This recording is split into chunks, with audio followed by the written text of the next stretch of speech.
We've got this character. Great. It all works out. Now we want to put them into a scene. Now, there's a few different choices we can do for this. We could bring in a pre-imported scene. In that case, yay, job done. In a studio environment, that's really nice because you just bring in your assets. Good. But let's say you're a student or you're just doing your own little short film or something like that.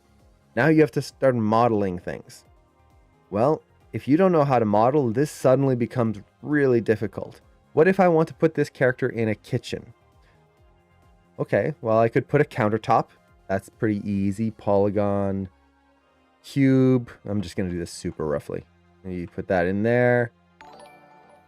Figure out the height. Maybe that's a little too high for a counter, but we'll see. And there we go. Okay, we've got a counter. Now, if we want to add like a countertop, maybe I'll just take this, do a quick extrude like that, and then extrude it this way. There we go. A countertop. Didn't take too long. But it's just gray. And now I have to texture it. Okay, that's going to be a whole thing if we wanted to actually have color in here. But what if I also wanted to add a coffee maker and a mug and a fridge and a stovetop and glasses and cupboards and plates and all of this stuff, and maybe a plant in the corners to add some life and a window and maybe some stuff outside the window? Suddenly, I have to model a lot of stuff, and some of it's very detailed stuff. Like a proper oven is not just a cube. It's got oven doors, you've got the grill top.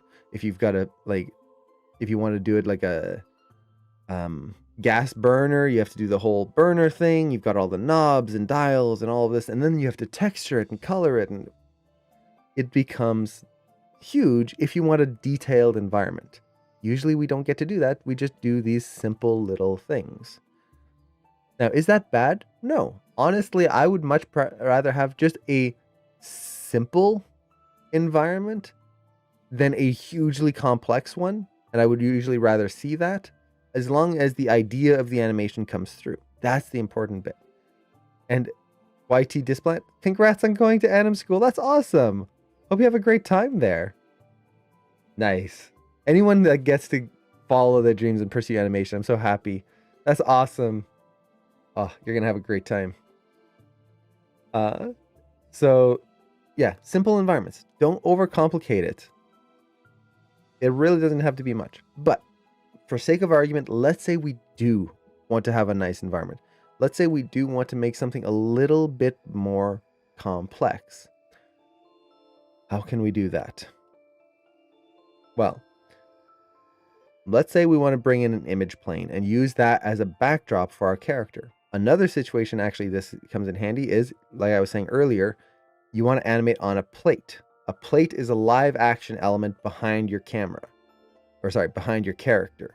So, for example, if I was the CG character, back there, that would be the plate, the live action element that is behind there. And if you're animating in VFX, so Marvel movies, Jurassic Park, that kind of stuff, you're animating on plates almost exclusively because there's always a live action element behind your characters, or most of the time. So you're going to have the actors in the scene and then your character in the scene. And now you've got to mix that and make that work.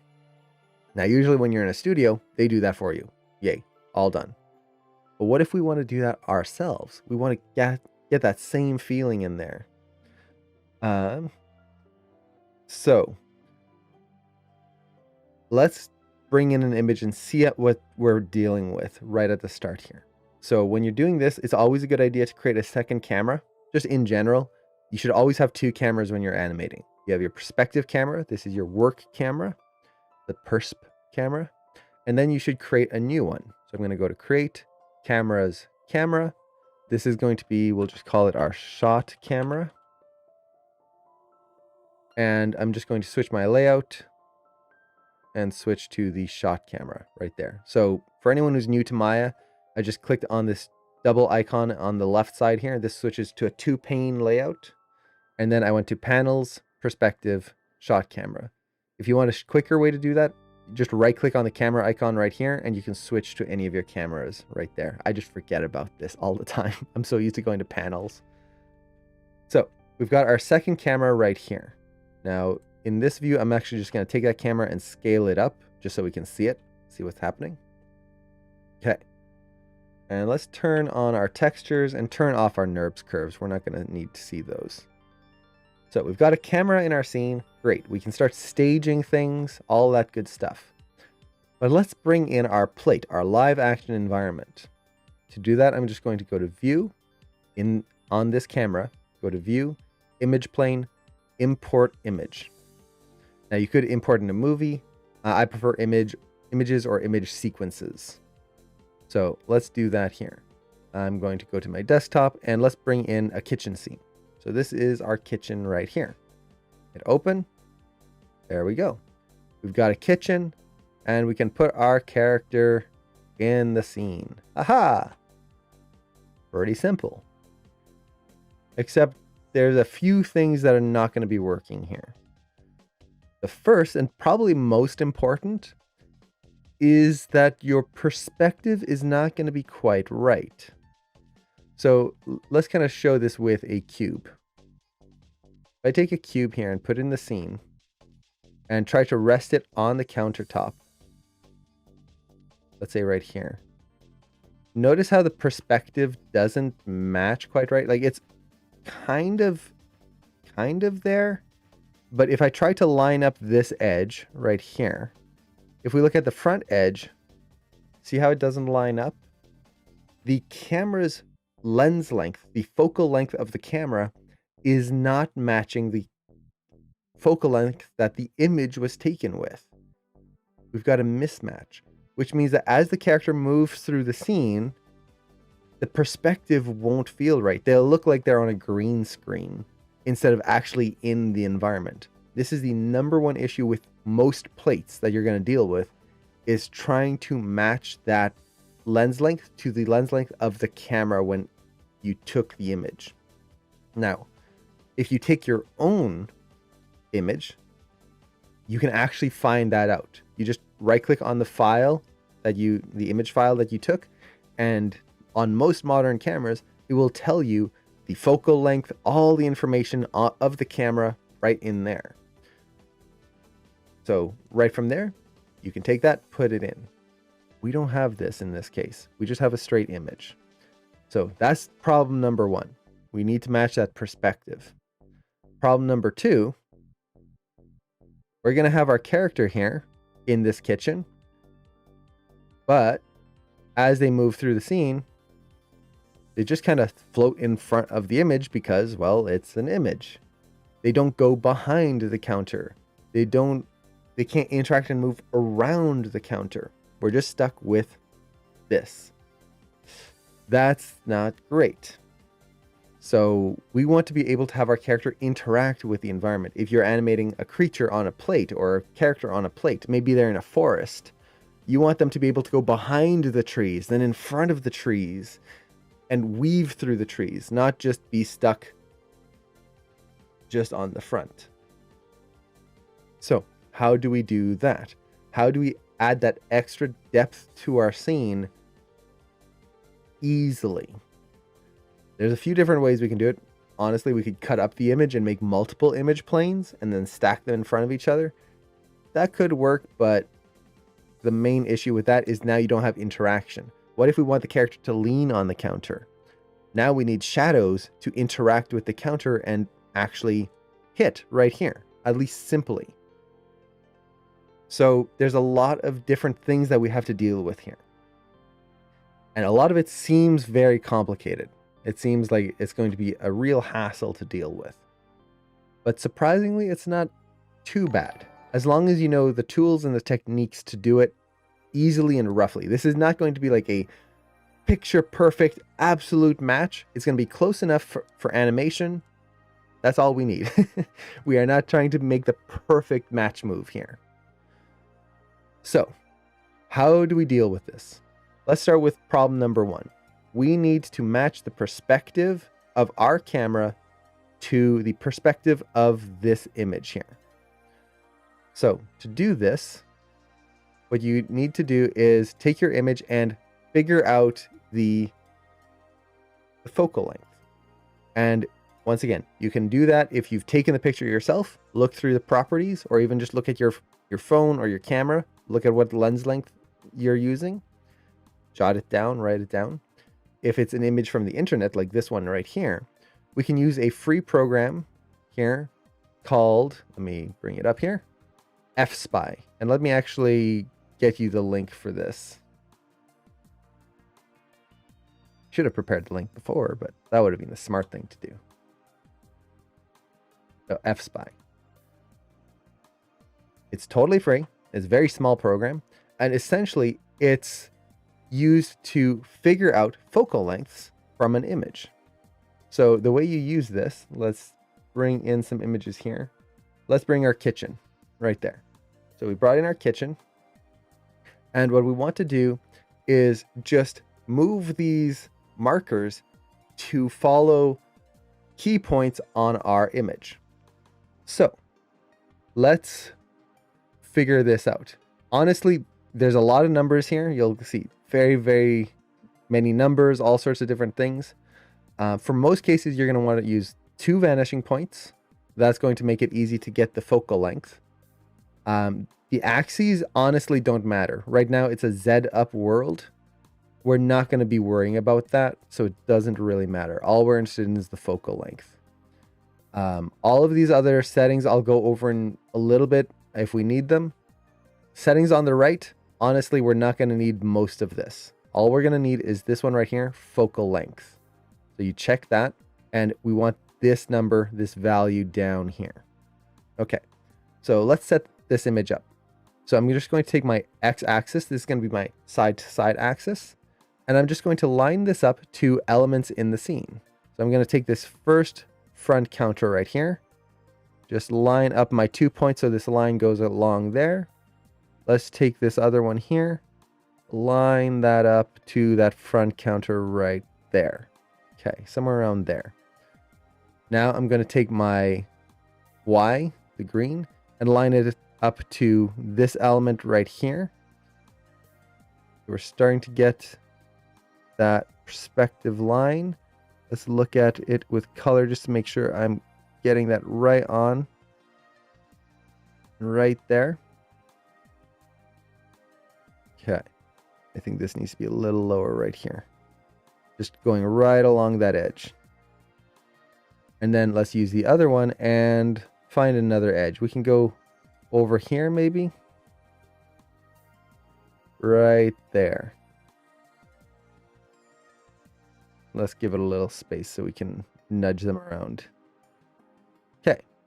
So just like that, I've put a grid in the scene. We can see this here. If we turn on the 3D grid, let's just turn on a box.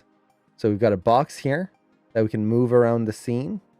And what I like is the grid. So let's do an X. Let's see.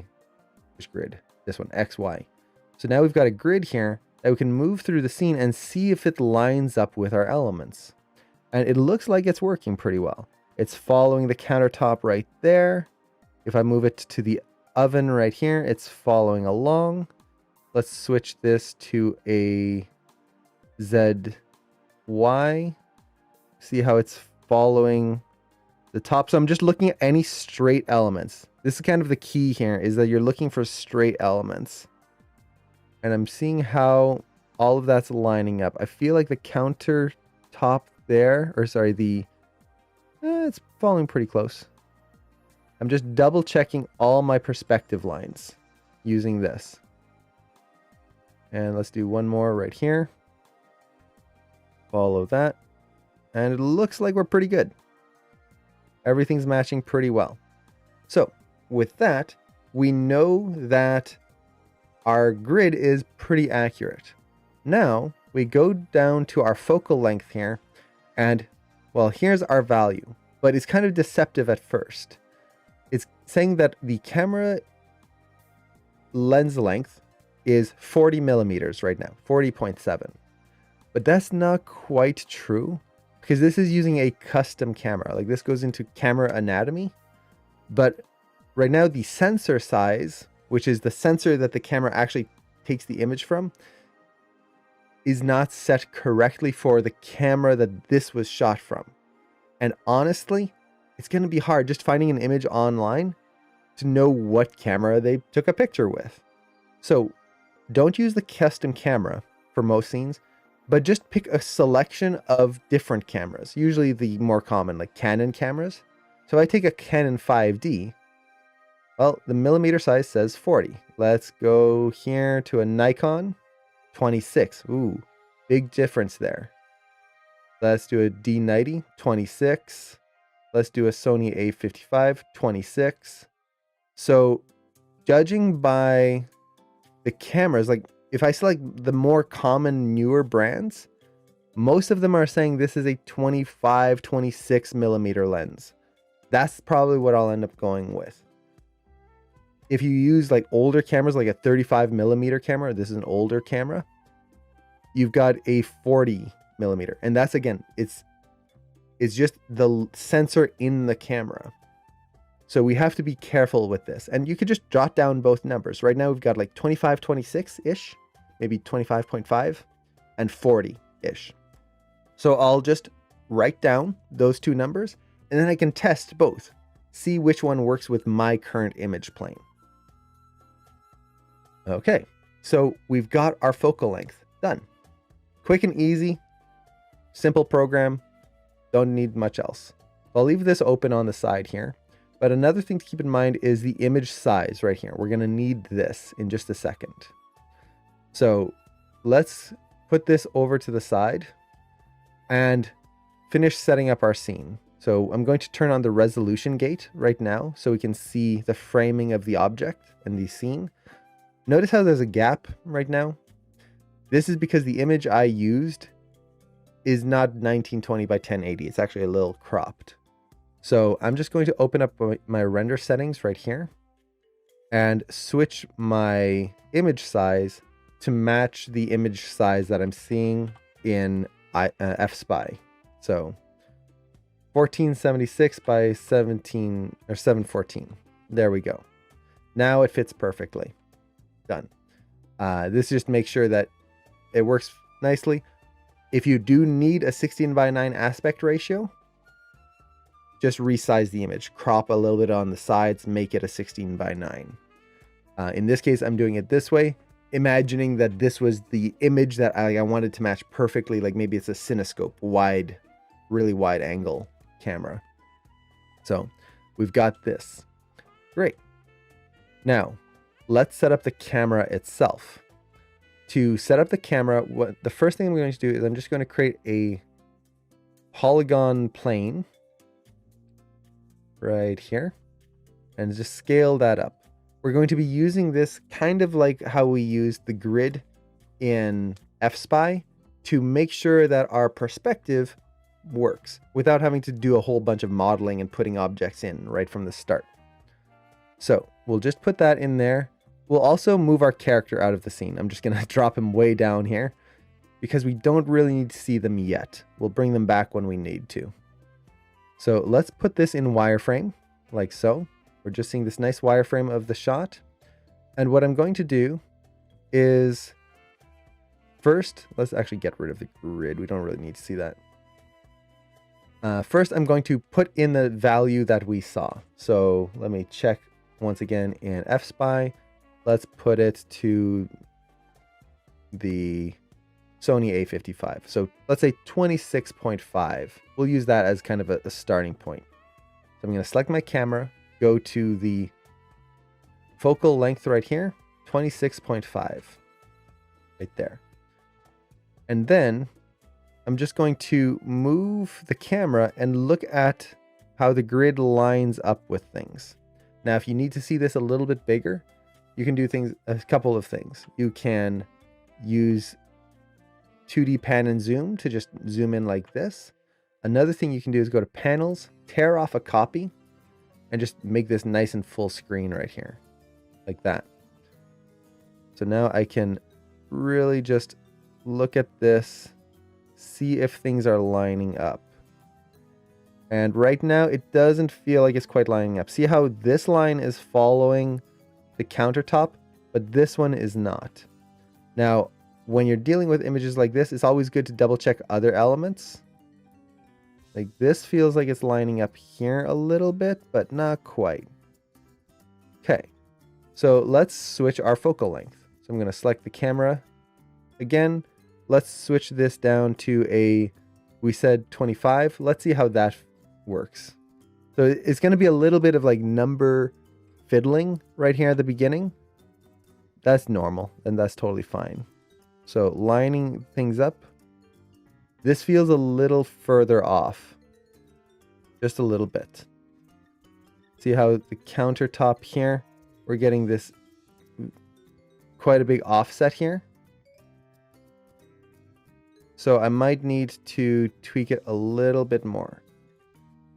Now the cool thing is if I just middle mouse drag here, I can just change it interactively and scrub through and see. So let's actually set it to 40. I think it was 40.6 was the other one. Let's bring it up to 40. See how that starts to line up. Ooh, a little closer. Look at that. We're getting this edge almost lined up to this one. If we were to just refine this a little bit. You don't have to get it perfect, just like close enough. It's starting to feel better, but it's not lining up here. Dang it. So this is where it's just a little bit of back and forth. And honestly, you're not going to get it absolutely perfect, and we don't need it absolutely perfect. So let's just try a middle ground here. Just see how that feels. So I'm going right between both sensor sizes. And honestly, that's actually pretty close. So we're lining up here. And then we're almost lined up there. Almost. I think like if we go down to a 30, there's going to be a 30 that's going to do it. Or a little higher. Let's see. So by using FSpy, essentially what it did is it gave us not the absolute answer. Sometimes it will. I did a few tests earlier, and there were some tests that worked like spot on. You got the camera and it's like, put the number, it's in. Other times you're going to have issues like this, where it's like you're fiddling and just kind of playing that kind of back and forth game with the numbers. That's totally fine. You have your range. In my case, it's that 26 to about 40. You play within there. It saved me a lot of time of just trying to figure out, is it 100? Is it 15? Having that huge range. So I think we're pretty good here. It's probably close to like a 36, something like that. So this is lining up pretty closely. The background is lining up there, and this is lining up pretty good there. So let's go 38. Nice whole number. There we go. We'll say that that's correct. So we got our range. We played around with it. You can see it didn't take all that long.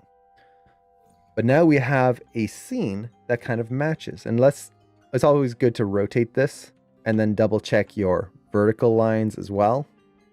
See if everything's matching up, and it looks like they are. This is a great image because it's got lots of different lines I can use as markers. Okay, great. We've got our start. Now, with that out of the way, we've got our camera in place.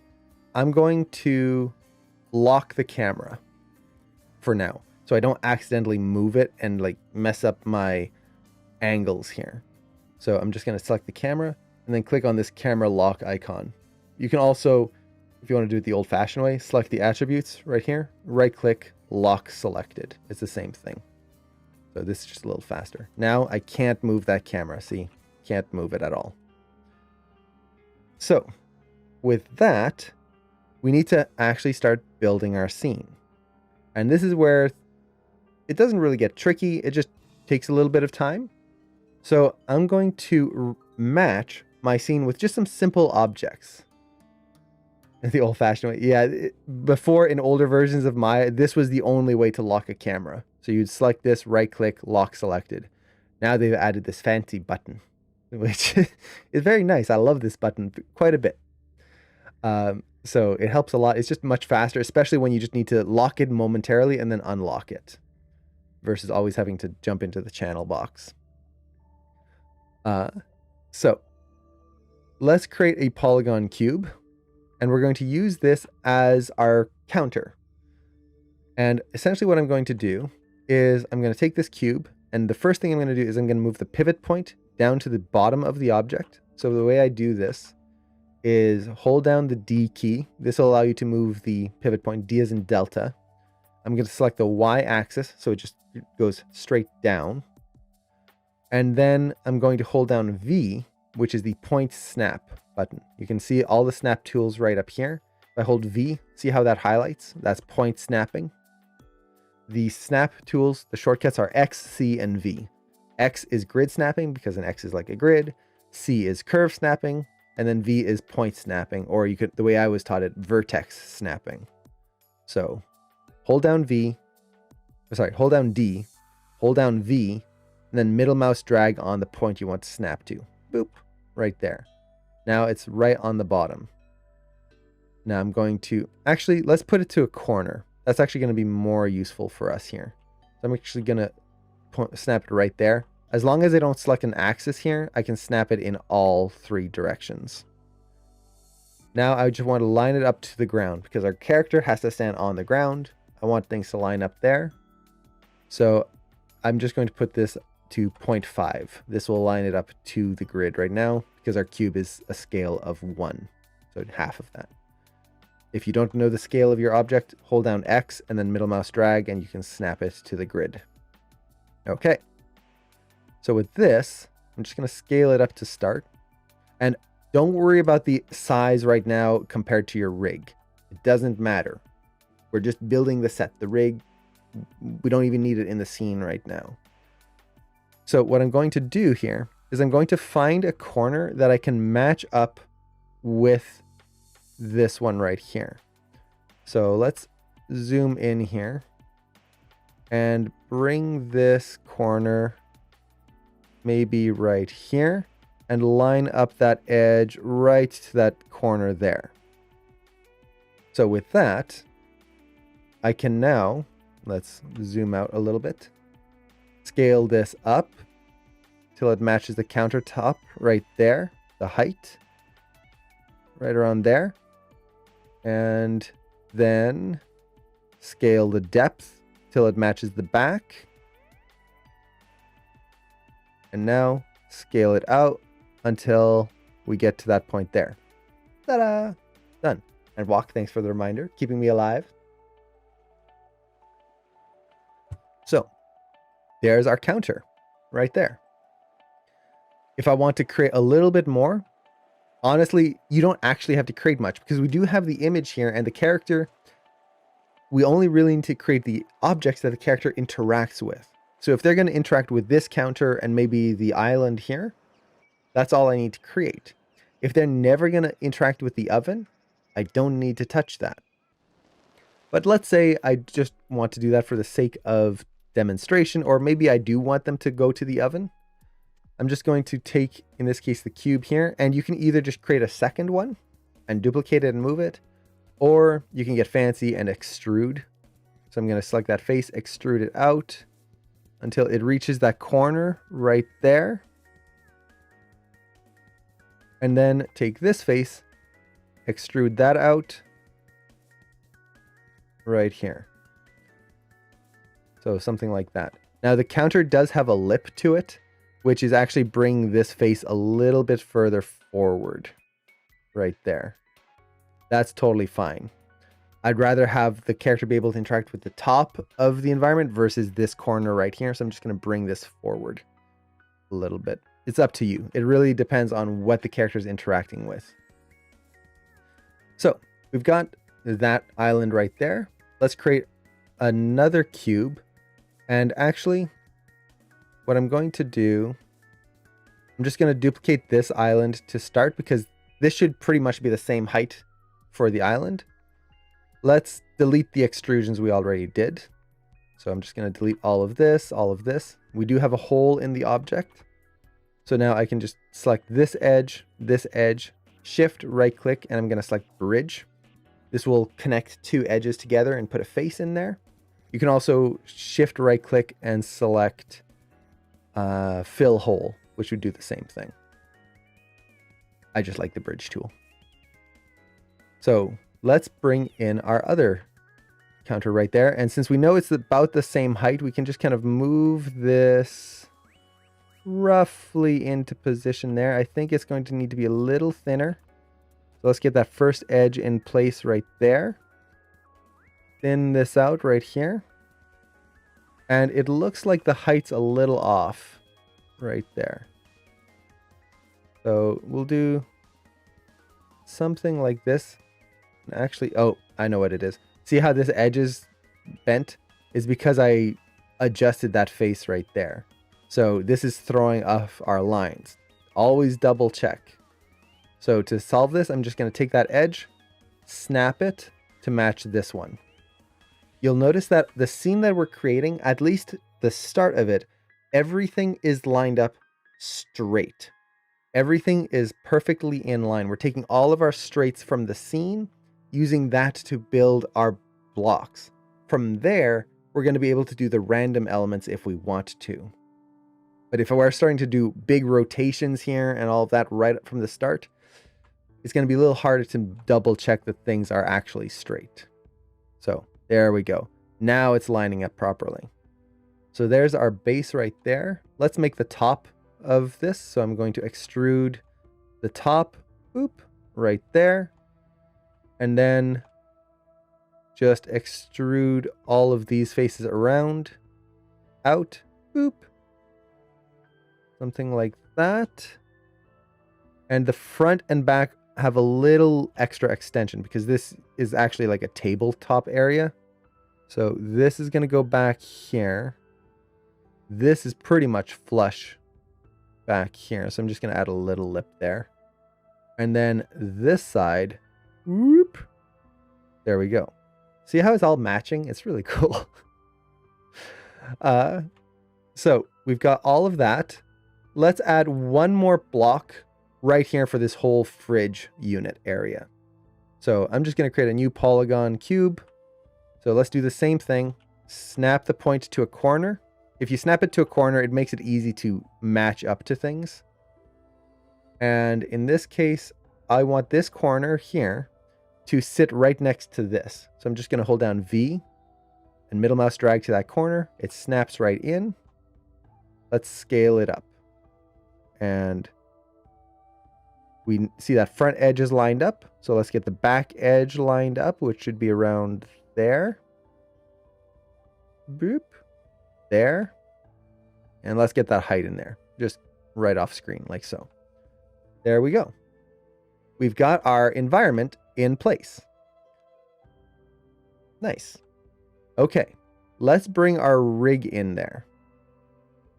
So I'm going to bring my rig in. Boop. And oh, look at the tiny little kitchen. Isn't it cute? Dang it, we got the wrong size. Yes, we have to rebuild everything. No. The size doesn't matter because all we need to do is take all of our scene elements right here, group them together, and I'm actually going to take this whole thing, move them all. Actually, make sure you don't lock your camera now. So you want to unlock your camera. And I'm going to move them so that the character is kind of sitting in the middle of the world. And actually... yeah, let's actually just leave that alone. We'll be able to move it with the group. So I'm going to take my group here.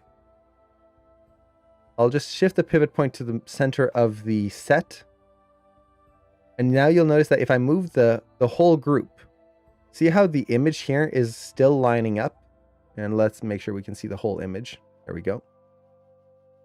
It's all lining up. All I have to do now is position it right there and scale it up. And now I just need to match it to my character. So he's a little tall there. This rig is pretty tall. If this was an actual person, I think he would be like 6'6", something like that. So he's a tall guy. So I could scale it so that he feels a little smaller, feels a little bit bigger. It's up to me at this point how I want this rig to feel. But let's kind of put it, usually a countertop. A countertop is 92 centimeters tall, typically. That's real world centimeters. So if I wanted to create a real world setting here, I'm just going to create a cube here. Let's snap that to the corner and snap it down to the ground here, right there. And I'm going to set its scale Y to 92. So that would be a real world centimeter countertop. It's a little small for this guy. This guy is very tall. Is that a problem? No. Are you the real life Google? I've looked into that many times. So like I used to do this kind of stuff like modeling houses and like environments for laying out my office, things like that. So I've got a lot of random numbers of how tall certain things are just bouncing around in my head. So we've got this set here, and I'm just going to eyeball it. Honestly, whatever feels better is, you don't have to do, well, the countertop is 92 centimeters. It's got to be that 36 inches. Exactly. No, don't worry about it. Whatever feels good for your scene and your animation. So I think this feels pretty good. Like just a little bit below hip height. So it doesn't feel like he's tiny, but also doesn't feel like, yeah, I think that's good. It gives us a lot of space in there. So, we've got an environment. As you can see, that was pretty quick. Like what, it's been 30 minutes-ish since we started the demo, maybe a little longer. And even with all the talking, we've got a full environment that the character can now walk around and interact with. Yeah. Now, there is a problem that we still haven't resolved. We've gotten the focal length, we've got all of that. Why don't I scale the rig? That's a good question. You very rarely ever want to scale a rig. Rigs are very complex. There's a lot of different things that go into making a rig work. Just you look at their hierarchy. So here's our rig. Let's look at that hierarchy. Ugh. Rig, more rig. That's a lot of things in one rig. When we scale that, that's a lot of things that can go wrong. Now, good rigs like this one, you can scale and most of the time it'll work great. But a lot of times, especially with, what would be the right word? Rigs that weren't made like professionally, like, and by that, I don't mean that the rig quality isn't good, but they haven't had time to test every little nick and detail. You never know what could break when it scales. And I've worked with rigs where it looks fine once you scale it, and then you're halfway through your animation and you go to move a control and it just distorts or breaks or something doesn't work correctly. So ideally, you want to limit the amount of scale you ever use on a rig. The only time I really use scale is if I have to make two rigs slightly different sizes with each other. So maybe I have another copy of this rig and I want them to be a little smaller, then I'll scale it. The set is just this. It's a group with pieces in it. That's it. I can scale this to whatever I want and this never gonna break because one, I'm not animating it, and two, it's simple geometry. So I would much rather have the security of scaling the set versus, sure, it's easy to scale the rig, but I never know if something's gonna break. So honestly, you can scale the rig. There's nothing technically wrong with it. I just feel safer not doing it, if that makes sense. Now, actually, before we go on, let me actually name things because it's the smart thing to do, and I keep telling people to do it, and then I haven't done it here. So let's just quickly name things. So this is going to be our fridge and fridge geo. This is our island geo, and this is our counter geo. It's always good to name things because later on we're going to want to be able to tell what's what. Okay, so we've got our scene, we've got the scale in there. So if we list our issues, the main issue was the focal length and creating a scene to match the set. Well, we've done that. And actually, let's add a ground plane here so we actually get a shadow. So a plane, bloop, done. Haha, that was easy. So we've got that. The second issue is the characters need to walk behind these scene elements. Well, we've kind of done that. The character can walk behind the counter now, but they're not walking behind a counter. They're walking behind a piece of geometry that's just gray and boring. That's not what we wanted. We wanted an image plane. We wanted him to walk behind the counter. We want this to be an environment that the character can interact with that looks good and isn't just basic polygon geometry. How do we do that?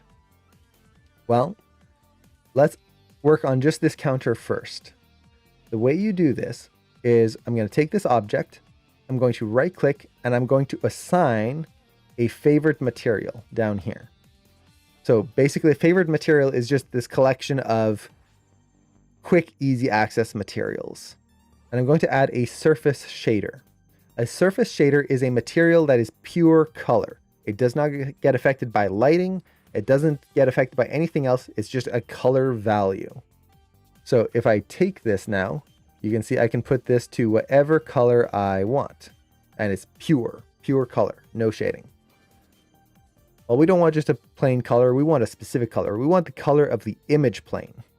So I'm going to click on this checker box. This will attach a file or an object to it, another node. And I'm going to use a file node, bring in an image. But instead of just clicking on this and applying it as a texture, I don't want to do that. I'm going to right click on this and add this as a projection, which is going to project an image file on it, not apply it and like wrap it. Like you can think of adding a texture like gift wrapping something. You're taking the wrapping paper image and you wrap it around the whole thing. Projection just is like having a paint gun and you're just going texture, flat, just spraying it right on. So create as projection right there. Now it's blank right now, and we have our projection node right here. So let's first bring in our image. So the image right here, I'm just going to open this up and bring in our kitchen asset right there. And well, I can see that it's textured. Look, there's our kitchen. Wowee, it's amazing. Why is it not showing properly? Well, we need to set the projection settings now. So now that we have this in here, I'm going to select the object. We're back into our surface shader. And you see how there's this little box with an arrow to it? This allows you to go to the thing that's connected to it. So my out color goes to a projection. Let's click on that. There's my projection. If I wanted to switch the image file, I would click here. That would bring me to the image file. So you can just jump in. UVs? No, we're not using UVs. Because we're not texturing this with a regular image file, we're doing a projection. UVs don't matter. It's just essentially like, think of a projector on a TV. You can put that against your wall. You don't have to like set up your wall in any specific way. It's just throwing the image on there and whatever lands. That's pretty much it. So what we want to do here is first we want to change our projector type. Right now it's set to planar. We want to set this to a perspective projection. This is going to basically put it out from a perspective camera. So there we go. Hey, it's looking a little better now, but it's kind of upside down and kind of weird. We now need to set what is it projecting from. So my camera projection attributes right here, I'm going to link this to my shot camera. Oop, right there. Now you'll notice it's not quite right. On the top there, see that? Not quite right. The reason for this is we need to make sure to fit this horizontally. So it fits edge to edge, or you can just play around with these settings. Find the one that works best for you. Here, this is what I need, horizontal. You can also change the fit type. Just play around with these. And right there, we now have our counter in place, and voila, done. And the chairs are in there, everything, but we know that the character's not interacting with the chair, so it doesn't matter. And you can see what's happened is that it's just applied this texture and projected it on, so the texture gets all distorted here on the top. But from our camera, which is the most important view, it looks great. Now I'm noticing there's a little bit of like white cutout right there. So while I've still got everything else kind of grayed out, because this is going to be the area the character walks behind, I'm going to refine this object here. So I'm just going to take this bottom edge, nudge it up right there very finely, and then take this, nudge it forward. Once again, this is the corner the character can walk behind. So I want to get that to be as crisp and accurate as possible. Other edges back here are not going to matter. They're just to capture shadows, honestly. And let's double check. Okay, good. So we've got that in place now. Ta-da! Now we can have our character walk behind. I now have this surface shader right here, surface shader 1. Let's call this projection texture. Now I can take my other objects here and the floor, right click on this, go to assign existing material, and let's add that projection texture. Done. Characters in the scene. Easy. Now I can have my character. Let's turn off polygon selection here. I can have my character doopy-doopy-doo walking through the scene. He comes up behind the counter, walks to the counter. Let's look at the floor here. I can turn on ambient occlusion. And now there's like slight shading under his feet. Very slightly if I wanted to right there. And now he's actually interacting with the environment. Let's actually bring his hand in right here. So let's switch this to IK super quick. And turn off that gimbal. Don't need to see that. Okay. Bring his hand in. And let's put it on the counter. See how you can see that shadow under his hand?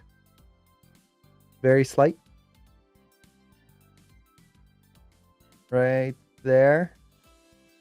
Now we can animate this character, and if we added actual lights in our scene too, we would see the shadows falling across the objects. It wouldn't be 100% accurate because we're just using simple objects, but it gives us something to use, something to work with.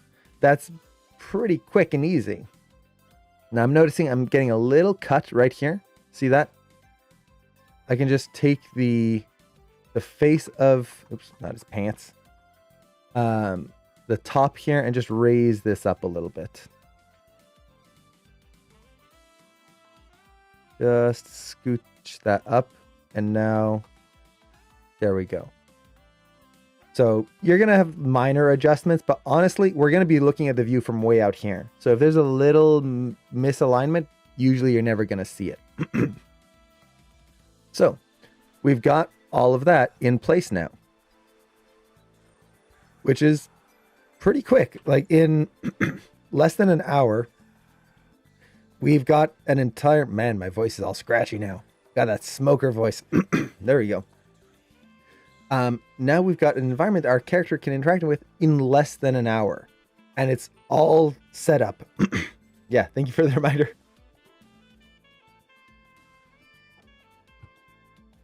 And you can only use high-res photo. If you use low-res, you'll get caught. Yeah, you definitely want to use a high-res image, like an HD image. You shouldn't be using a super low-res. Look for really high-quality images here.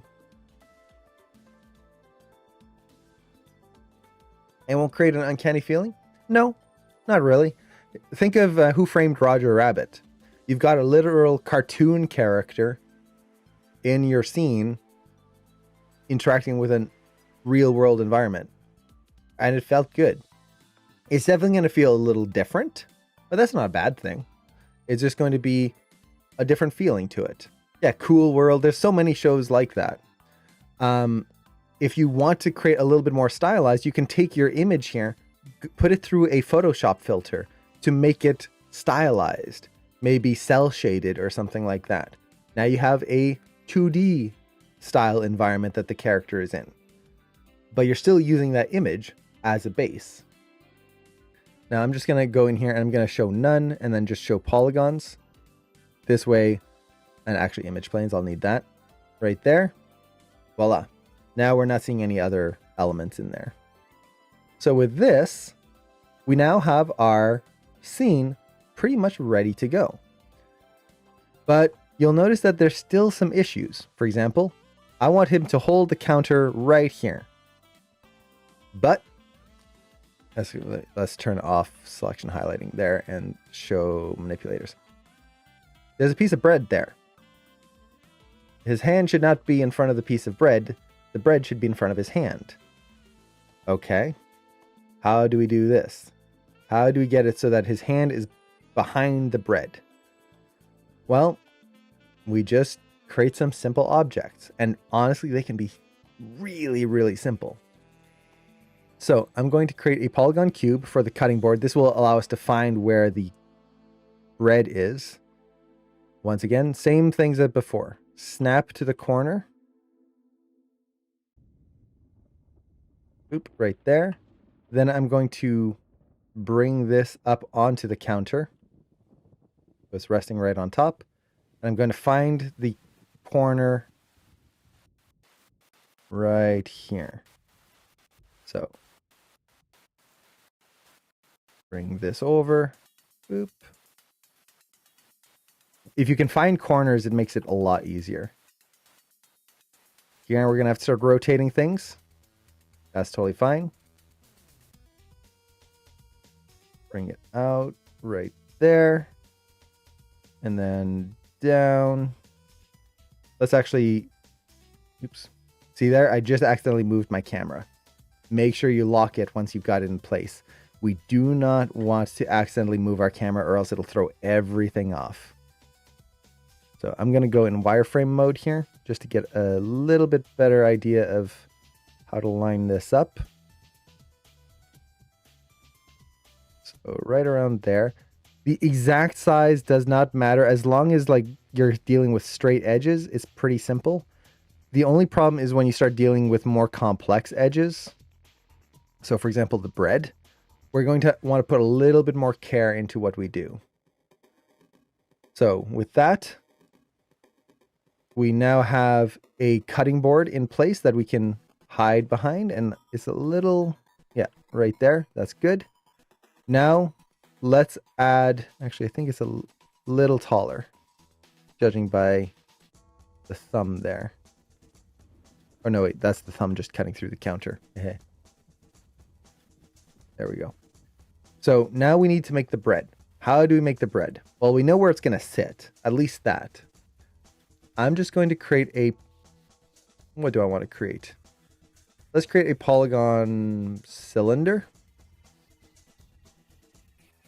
Let's bring this in. Now it's got a lot of detail right here. We don't need this much detail. So I'm going to tone this down, let's say to 12. Yeah, that should be enough. I could probably tone it down even more. And I'm just going to use this as my bread. Since we know where it sits, we can just kind of put it into place right here. And then from there, I moved my camera again. It wasn't locked. There you go. Make sure it's locked. Double check. So I'm going to just take this now and scale this down to match where the bread is. And I'm going to try to keep it on the cutting board here so that we don't get any weirdness happening. So it's going to probably be a little bit further this way and this way. So just lining things up.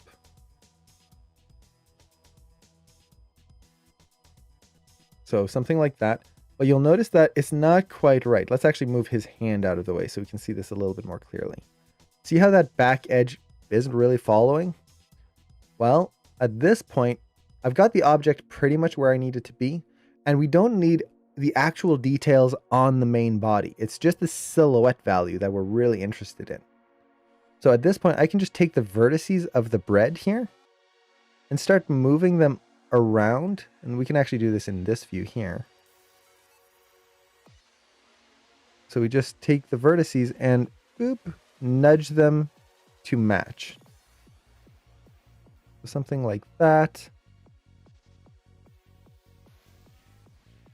Like so. Let's bring this up a little bit here. And it's going to be kind of distorted and weird. Honestly, it doesn't matter.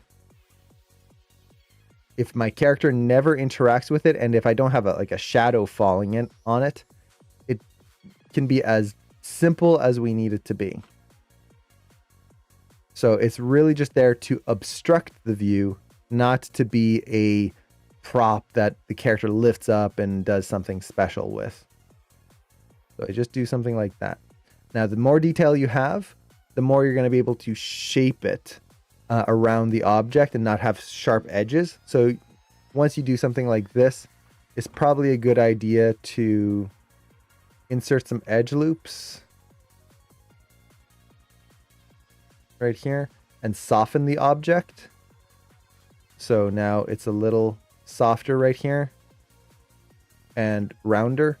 And then from there, I can kind of reform it to match.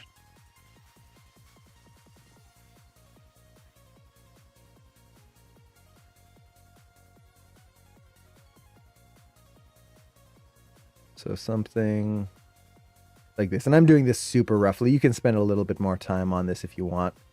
I could do that piece of bread right there. But if I know that he's never actually going to walk past this piece of bread, don't need to worry about it.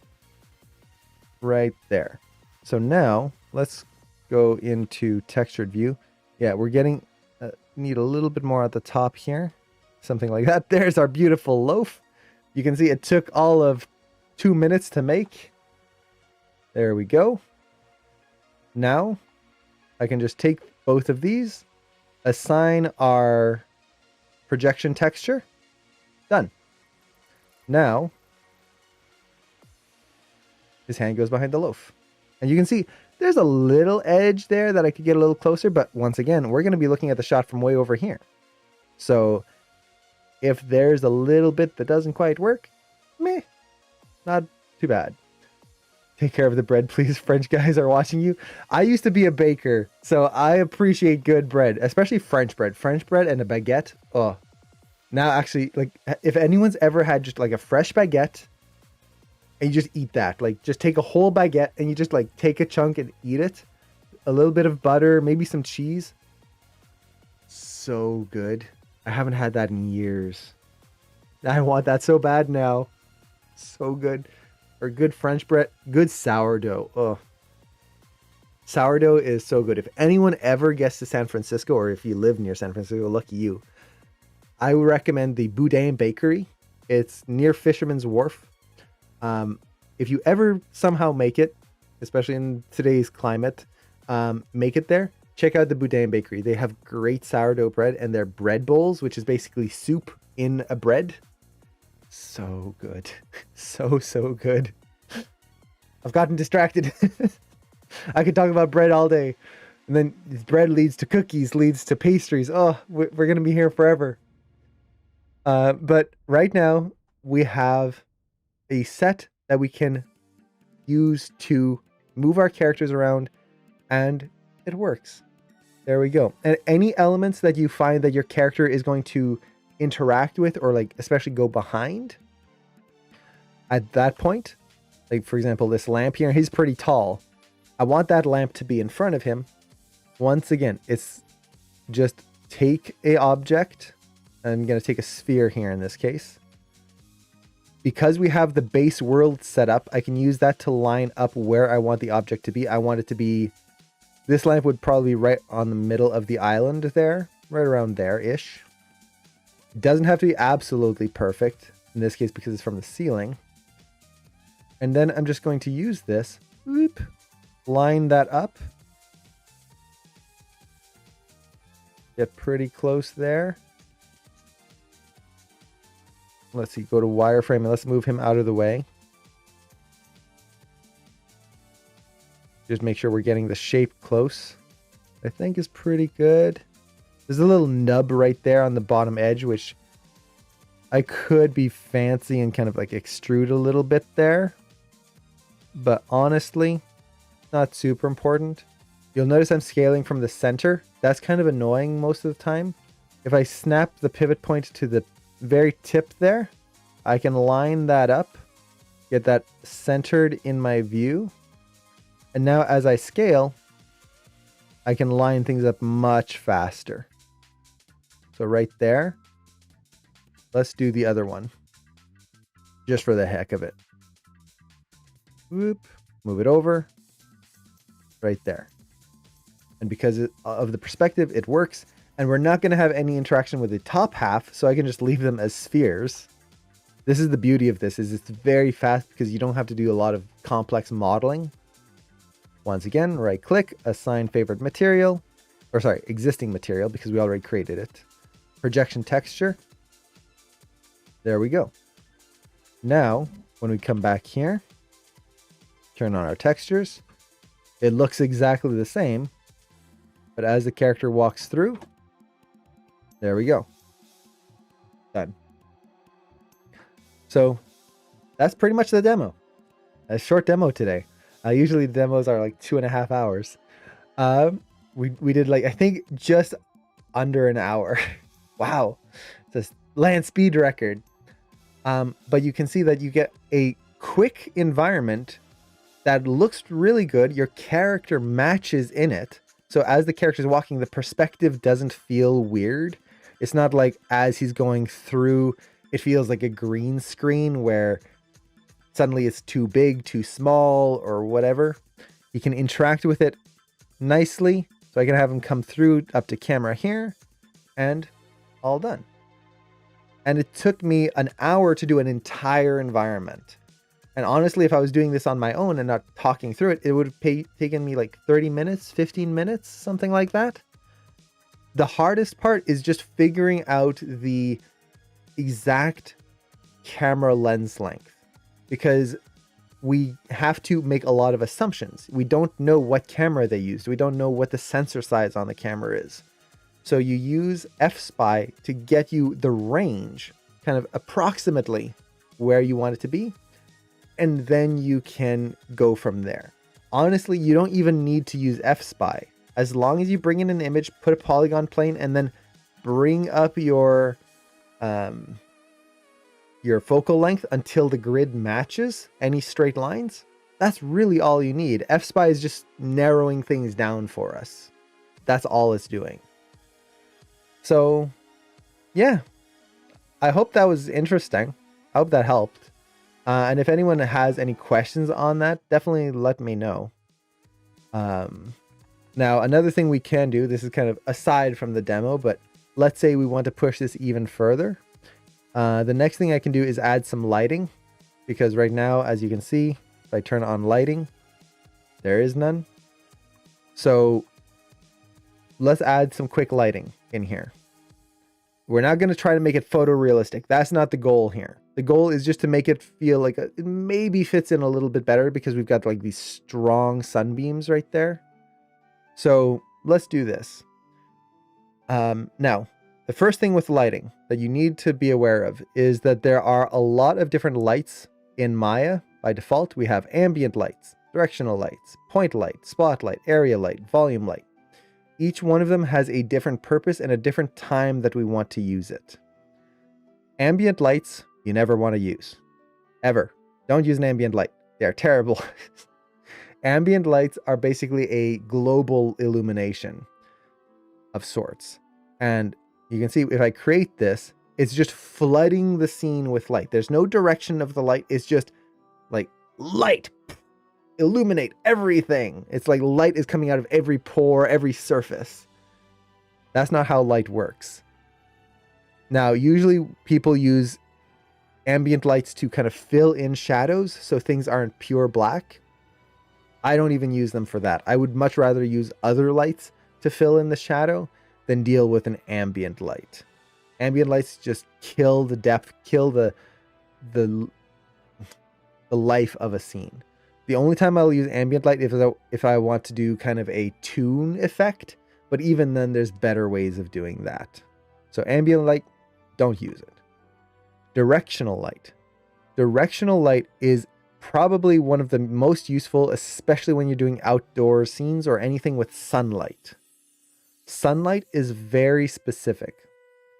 And this is a common misconception that a lot of people have when they're lighting their scenes, is that I've got a light in my scene, sunlight. I'll use a point light. I've got a light bulb. I'll use a point light.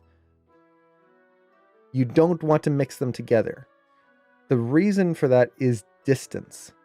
When you're dealing with a point light, let's say you have a point light. A point light is just a light that emits in all directions. Think of a light bulb.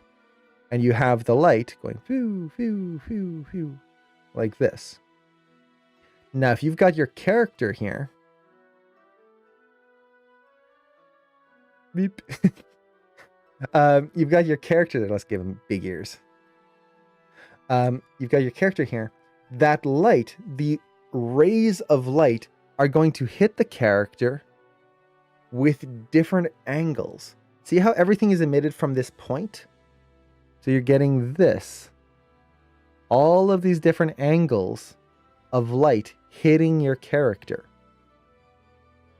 That's good for a light bulb. Any type of light I have in my scene, they are all hitting and expanding. But if you have the sun, big molten sun here, and it's just going to look the same. But let's say, to make it even different, really clear, sun. There we go. Haha, it's very clear what it is now. By the time the sunlight hits us, it's doing the same thing, emitting in all directions.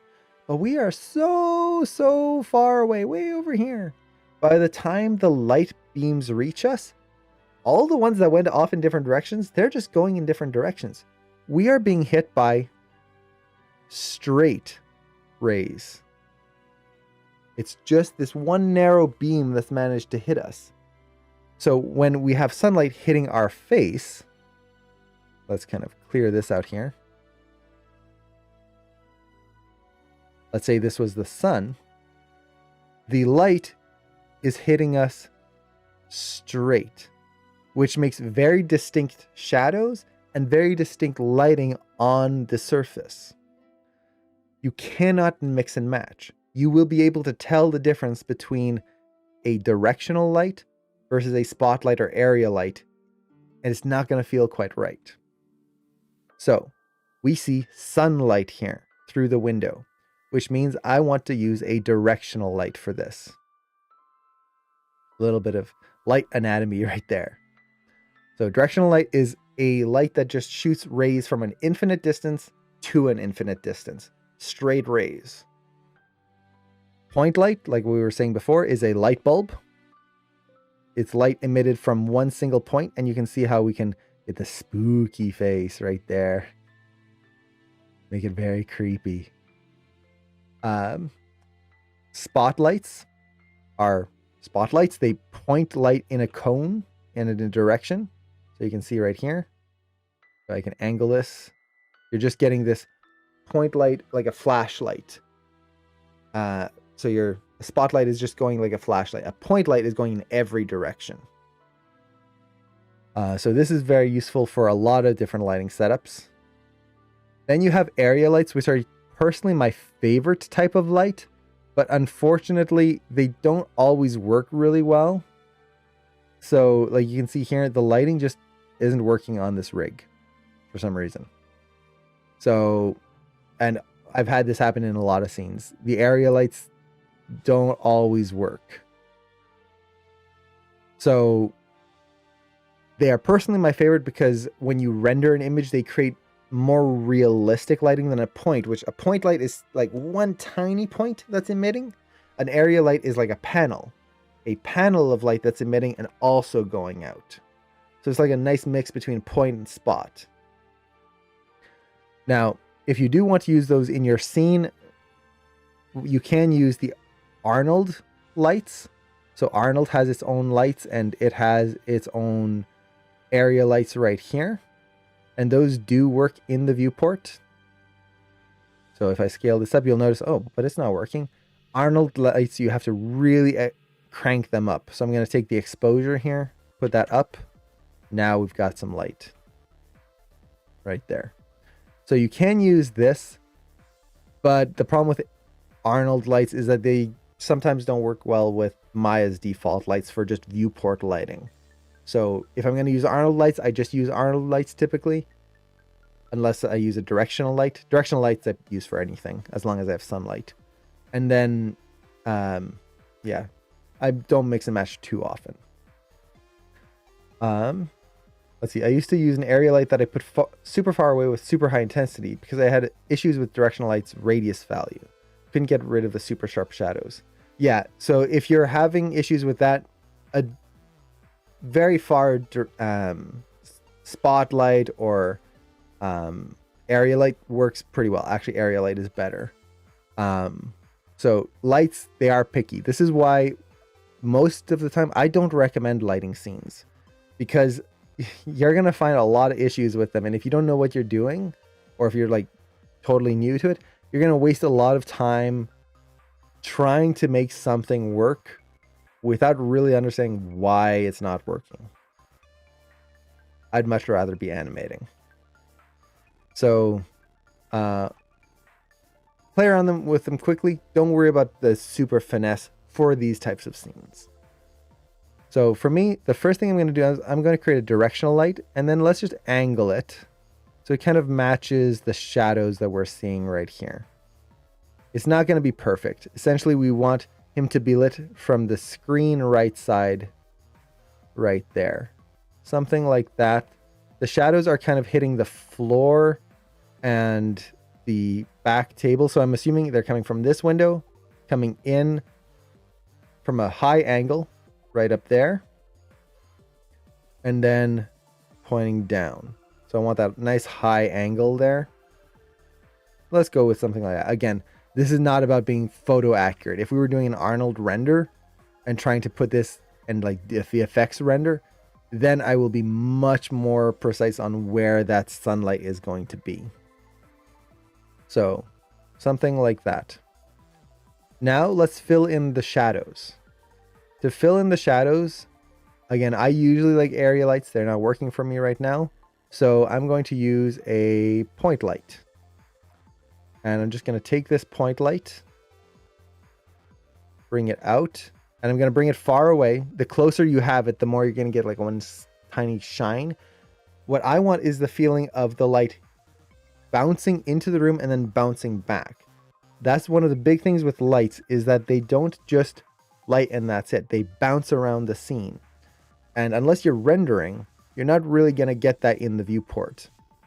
So for example, if I have, let's try this here, this piece of paper right there, and let's simplify our lighting setup. I'm going to turn down some lights here. You'll notice how dark this side is. If I bring up this paper and shine this, you can kind of see very slightly, let's shine it up here, how we see a little bit of brightening there. Now this is not the best light that I have for this. I need a bounce light. Do I have one? Well, let's do it this way.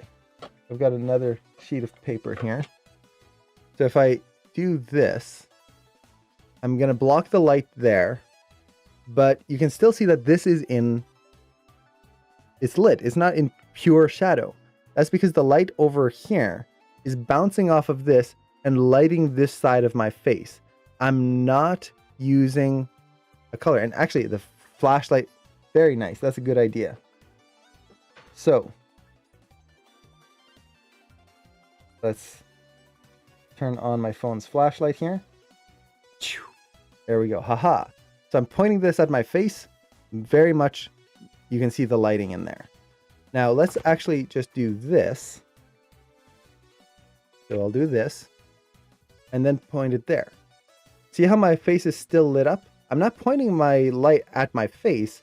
I'm pointing it at the paper, which is bouncing the light onto my face. And you can see this yellow glow because it's a yellow piece of paper. If I had something else, I don't have much here on my desk right now. Well, let's just do the other side, brown. See how it's a little bit browner versus this where it's like really bright yellow. So light bounces. We need to be aware of that. Let's turn on my light again. Whee. So the side here is not a directional light, or a point light. It's not like a specific light that's hitting him. It's just the light bouncing in the room and then filling in the shadows. So I want this to be kind of like very far away and just kind of filling in the shadows a little bit. And you don't really have to worry about perfect placement. Just get it somewhere that looks good. And then I'm going to turn down the intensity just so it kind of matches the color values in here, the intensity values. Something like that. Now, another thing that can help is lights are not pure white. Sunlight has a little bit of yellow to it. So I'm going to just add a little bit of yellow right in this light here. It's just going to help make this a little bit more natural looking. If you're using an Arnold light, this is the advantage of using Arnold lights, is they don't use color, they use temperature. So if I have an Arnold light here, I can use color temperature, and then I can figure out the actual temperature of sunlight. Any light has a type of temperature. This one right here, I believe that light right there is a 3600 Kelvin. So sunlight temperature. Not sun temperature. So sunlight is 6500 Kelvin. So right there, that's sunlight right here. This specific color right there. I know that is specifically sunlight. Now, if you want daylight, kind of daylight bulbs, that's 5500 Kelvin. You can basically, like, let me find an image here. Like this right here. You can see even at different times of day, there's different temperatures. So at early morning, it's 4500. Summer sun at noon, 55. Summer sun, 65. We've got all of that. So these are very helpful. You can find specific values. You can see right here. A candlelight is 1900. Sodium lamp, 2200. Day bulbs are 5000 to 6000. There you go. These are super handy. You can get lighting that feels right. And when you're dealing with a plate, if you know the lighting that you use to shoot the plate with, you can make it all match perfectly. If we're using other lights, Maya's defaults, we just have to go with color, which is not bad, but it's a little bit more limited. And in most cases, if you're using Maya lights, you're not going for like a high quality render. So that's okay. So we'll go with something like this for now. It's not perfect. I would probably increase the intensity here just a little bit more, make him feel like there's actually a little bit more strong light right there. Maybe tilt the light maybe a little bit more up so that we get a little bit more light on his face right there. But yeah, that's not bad. Like quick lighting, not bad. If we compare it to what we had before, you can see how the shadows are on the wrong side of the face here compared to the kitchen. Now it's a little bit better. And I might even take my point light and raise this up a little bit. Let's increase the intensity just a little bit.